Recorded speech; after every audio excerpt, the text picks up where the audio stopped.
Hello guys, welcome back to another mini blog. তো দিনটা ছিল রবিবার আর আমরা চলে গিয়েছিলাম একটু হাটে। তার কারণ হচ্ছে আমাদের বেশ কিছু গাছ কেনার ছিল, অনেক দিন ধরেই ভাবছিলাম যাব যাব। তো যাই হোক, ফাইনালি গেলাম। আর গিয়েই আগে গিয়েছিলাম মন্দিরে, কিন্তু অনেকটাই লেটে যেহেতু বা গেছি, তো তার কারণে মায়ের দর্শন তো করতে পারিনি। আর এইটা হচ্ছে মা শীতলার মন্দির, খুবই জাগ্রত। তোমরা যারা এই মহেশতলা এরিয়ার দিকে থাকো তারা তোমরা নিশ্চয়ই জানবে। তো যাই হোক, যেহেতু বা মায়ের দর্শন হলো না, তো যে কাজটা করতে গিয়েছিলাম তো সেটাই করা যাক। আর যেমনটা তোমরা দেখতে পাচ্ছ, প্রচুর গাছের ভ্যারাইটি আছে এখানে। ইনডোর প্ল্যান্টস, আউটডোর প্ল্যান্টস প্রচুর তোমরা পাবে। আর এখানে দামটাও খুব একটা বেশি না, ওরা মোটামুটি একটা দাম বলে। আর তুমি যদি ঠিকঠাক বার্গেন করতে পারো তাহলে তুমি আরও কম দামের মধ্যে পাবে। আর এখানে প্রত্যেকটা ফুল গাছ, ফল গাছ, প্রচুর ধরনের গাছ আছে। তোমাদের অত আমি নাম বলতে পারবো না, কারণ আমি নিজেও জানি না এত গাছের নাম। তো বেশ কিছু গাছ আমি নিয়েছি। আমি বাড়ি থেকে ঠিক করে যাইনি যদিও, যে কী গাছ নেব বা কী গাছ নেব না।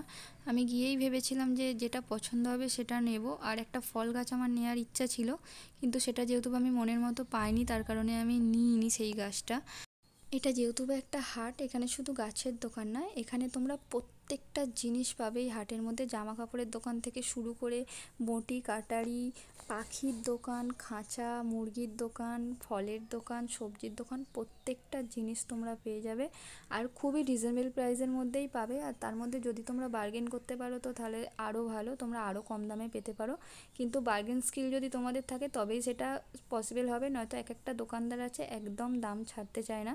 তো যাই হোক, যেহেতু ঘর থেকে অনেকটা লেট করেই বার হয়েছিলাম, তো তার কারণে ঘর থেকে আর কিছু খেয়ে যাওয়া হয়নি। তো তার কারণে আমরা ওখানে গিয়ে একটু কচুরি কিনে খেয়েছিলাম। আর এখানে সমস্তটাই নিরামিষ, যেহেতু বা সামনে মন্দির দেখালাম, আর এটা একদম মন্দিরের সামনেই দোকানটা। আর এই দোকানের খাবার খুব ভালো। যারা এখানে পুজো দিতে আসে তারা জানে, যারা খেয়েছে। আর এমনি সমস্তটাই নিরামিষ এখানে তোমরা পেয়ে যাবে। তো যাই হোক, চলো কী কী প্ল্যান্টস নিয়েছি আর কী কী আর জিনিস নিয়েছি এক্সট্রা, সেগুলো তোমাদের সঙ্গে শেয়ার করি। তো এখানে আমি নিয়ে এসেছি বেশ কিছু ফুল গাছ। অ্যাকচুয়ালি এই ফুল গাছগুলোর নাম আমি ঠিকঠাকভাবে জানি না, তাই বলতে পারছি না। এই ফুলগুলো আমার দারুণ দেখতে লাগে। তো এটা শীতকালেই আনার ইচ্ছা ছিল, যেহেতু বা যাওয়াটা পসিবল হয়নি, তো অনেকটা লেট হয়ে গেল। জানি না এটা শীতের না গরমের ফুল। আপাতত বসালে বুঝতে পারবো কেমন কি হয় না হয়, সেটা তোমাদের দেখাবো। আর নিয়েছি একটা লেবু গাছ, এটা হচ্ছে পাতি লেবু গাছ।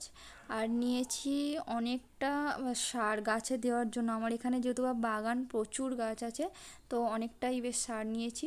আর নিয়েছি ঘাস মারার ওষুধ। আমার এখানে বর্ষাকাল হলে এত পরিমাণে ঘাস হয়ে যায় যে কেটে কেটে মানে আমরা হাঁপিয়ে যাই, তার কারণে ঘাস মারার ওষুধ নিয়েছি। আর নিয়েছি বেশ কিছু শসার দানা, ঝিঙের দানা আর ধনিয়া পাতার দানা। এগুলো ফেললে গাছ হবে তো। আর যেমনটা তোমরা দেখতেই পাচ্ছ, এগুলো বসানোর পরে এই রেজাল্ট দেখো কেমন লাগছে, তোমরা কমেন্টে অবশ্যই জানিও। ভালো থেকো, বাই বাই।